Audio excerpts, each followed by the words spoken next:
They Yeah, did. what is it? What is that? I want to go see it. Go see it. Where You can was go it? see They it. moved it. Where was it? Go see it. It's pretty neat, huh? Come on, let's see it. You can say Come on, Moose. You're a moose today.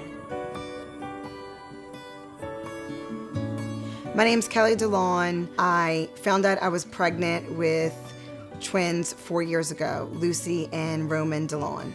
When I was 6 months pregnant, I went into premature labor. My daughter Lucy's water bag broke, and because of that, she went into distress, and just her lungs were too fragile to make it. Roman was born at 25 weeks, and when you're born that early, there are lots of big risks. Roman was diagnosed with a grade 3 brain bleed. As small as he was, his soul was so big from the beginning.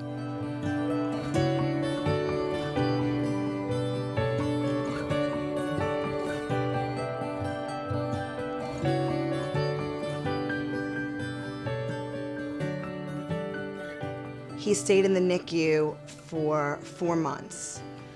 It was really a difficult time for us. We were unable to hold him until he was 3 weeks old. That was a really great day when we were finally able to hold him.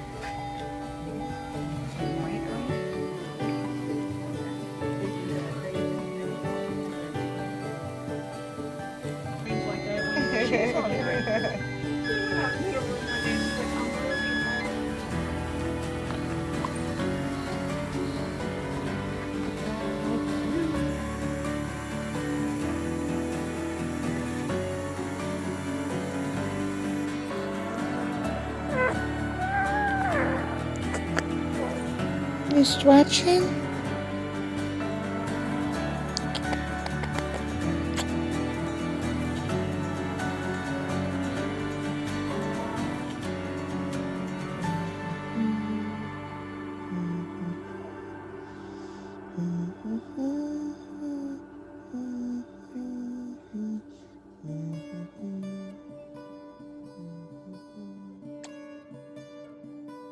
The brain bleed caused hydrocephalus, which is basically when cerebral spinal fluid backs up into your brain and it's unable to drain on its own.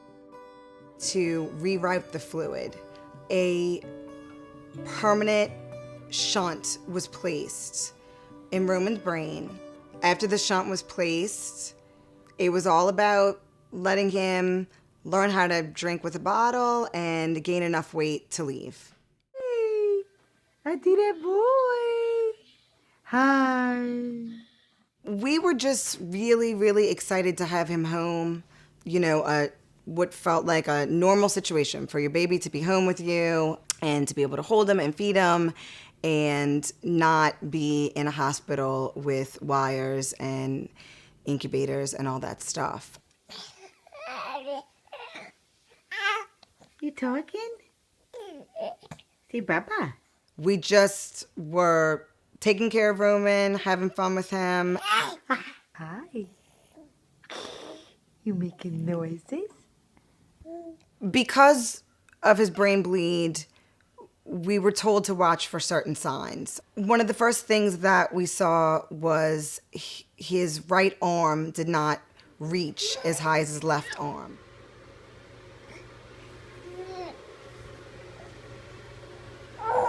Come on. You need to get your other arm out, Bob. In the therapy world, they call that asymmetry. So his reaching was not symmetrical. That was a sign that there was weakness on one part of his body. How you blow kisses? Blow kisses to Maggie. Oh, blow kisses. At a year old, he was officially diagnosed with cerebral palsy, and most of that was based off of his right side weakness. He had a higher tone, stiffer tone in his right arm. He started to get therapy 4 times a week. Sitting was really hard for him. He had a weak core and a weak trunk, so we had to constantly work on all of those things. Oh, good job. Now sit back down. Oh, look at you. You're getting good at that. Look at you. You coming to get your black card?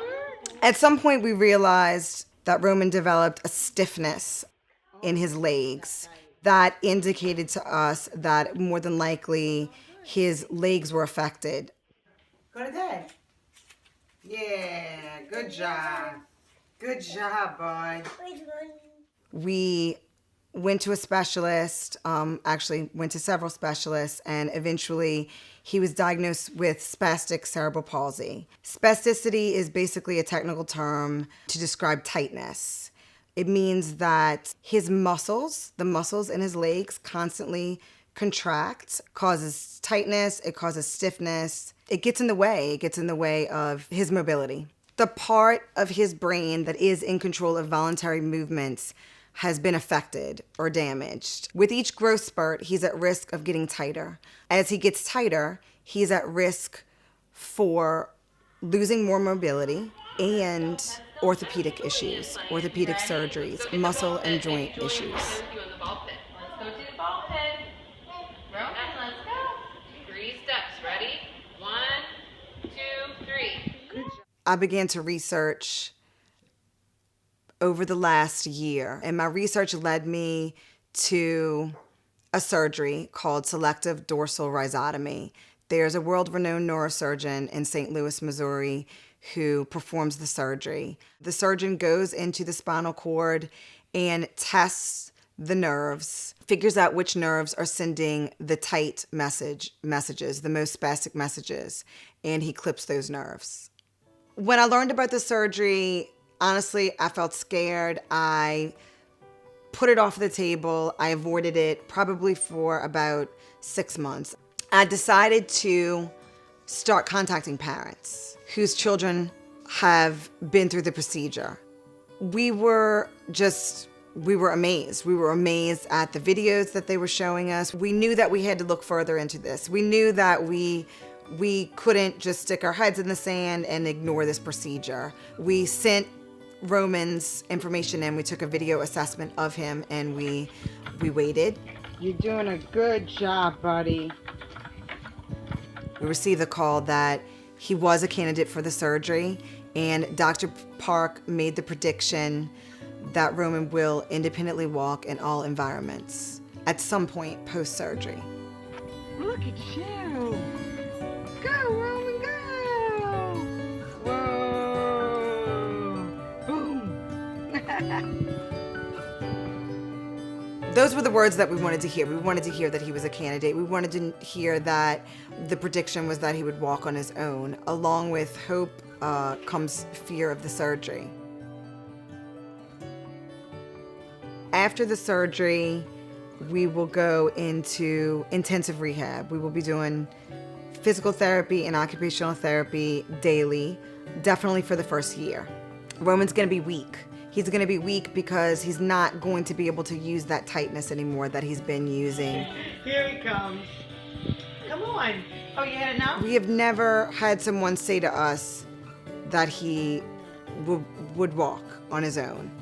And hearing that as parents, I mean, everybody wants the best for their kids, you know? I remember every milestone. I remember when he, commando crawled for the first time, and when he crawled on all fours for the first time, when he pulled up for the first time, and these were all really, really big milestones for him.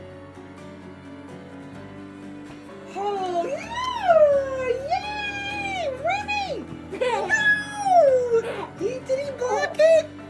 Roman and his younger brother Remy are really close. They have so much fun together.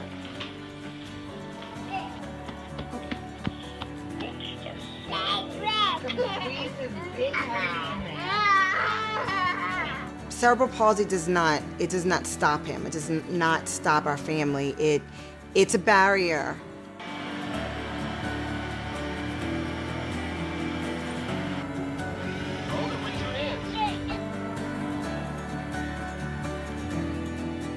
I want people to know that he's not different than any other kid, that the only difference between him and any other kid is that he doesn't walk.